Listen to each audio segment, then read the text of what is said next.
Assalamualaikum warahmatullahi wabarakatuh. Pada kesempatan ini saya akan membuat sebuah project, sebuah paradigm untuk membuat kelas ORM Java dengan menggunakan framework Hibernate dari Visual Paradigm. Dan kita menggunakan database pada pertemuan sebelumnya. Oke, sebelum kita memulai, saya akan menjelaskan apa itu ORM. Jadi ORM itu adalah teknik atau metode yang merubah suatu table menjadi sebuah objek yang dimana nantinya mudah untuk digunakan, dan objek-objek tersebut memiliki properti ya, seperti field seperti itu pada tabelnya. Oke, OBM ini memungkinkan kita melakukan query yang memanipulasi data di database menggunakan object oriented, jadi modelnya seperti CRUD. Terus kenapa sih kita harus pakai ORM? Nah, jadi ORM ini berguna untuk biasanya kan developer ya melakukan kesalahan ketika menulis query database, karena database itu mempunyai sintaksnya tersendiri. Jadi ORM ini berfungsi untuk mempermudah mengakses database tanpa harus melakukan query sama sekali. Jadi kita nggak perlu repot-repot untuk menuliskan query. Contohnya misalnya untuk memasukkan nilai kita harus insert into apa nilainya kan, seperti itu query-nya. Jadi walau untuk pakai ORM ini cuma tinggal perut data aja, tinggal diketik apa yang mau di input, jadi mudah ya. Oke, untuk cara kerja ORM gimana sih? Nah, untuk cara kerja ORM itu jadi pertama-tama itu kita perlu definisiin dulu objeknya, kita buat field-fieldnya dulu, lalu di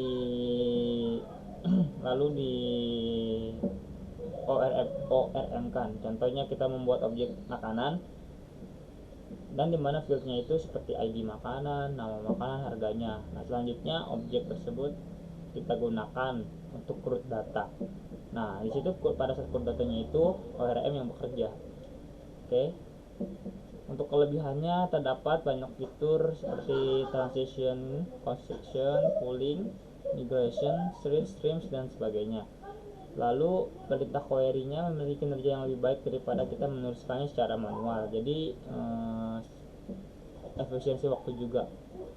Terus kita menulis model data hanya di satu tempat, sehingga lebih mudah untuk diupdate, di maintenance, dan di reuse the code. Lalu membuat akses data menjadi lebih abstrak. Nah, kita dapat mengubahnya kapanpun, dimanapun, jadi bersifat portable.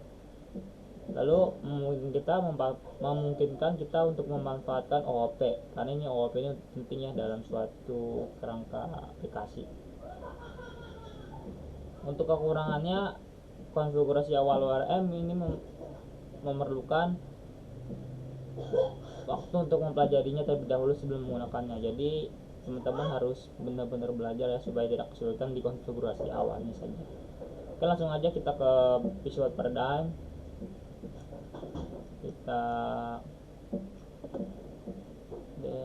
Kita bikin project baru 11.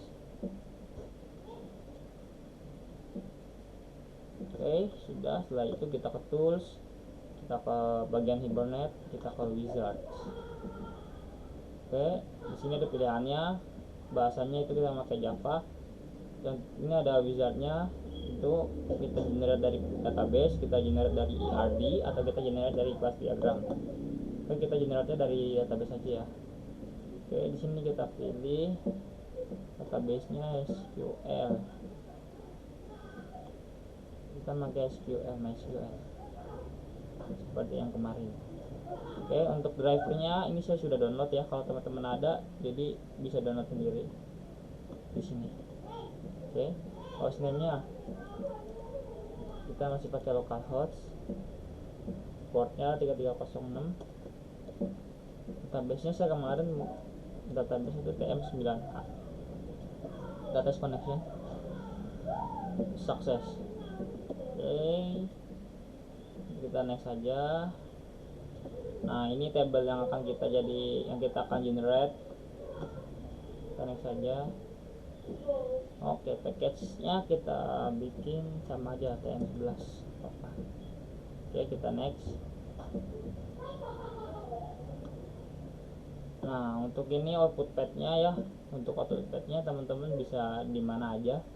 Kalau saya di pad-nya ini saya di dokumen aja supaya mudah untuk mencarinya. Saya masukin ke bagian DPP projects. Oke, kita masukin situ aja. Oke, finish.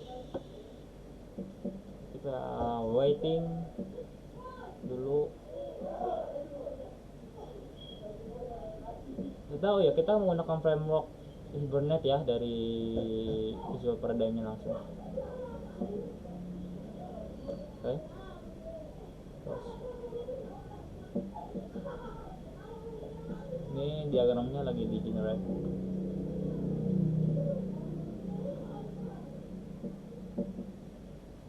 Oke. Terus oke, udah ya. Ini sudah jadi generate-nya, sudah kita konferensikan ke metode ORM.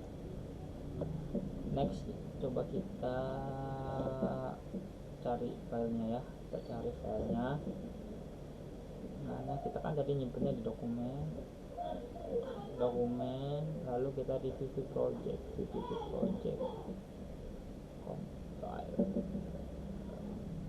Tadi saya namanya TM11 ya. Search TM11. Nah, ini udah ada mahasiswanya. Ini udah ada yang tadi kita konversiin. Ini bisa dibuka di NetBeans nya. Coba kita buka.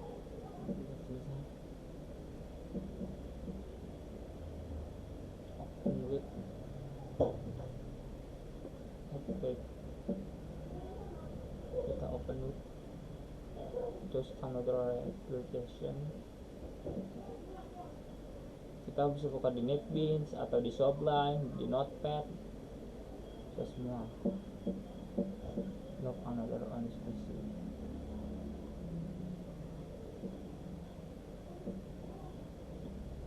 Oh, wait. Kita buka di Notepad aja ya. Karena di sini belum saya masukkan itu.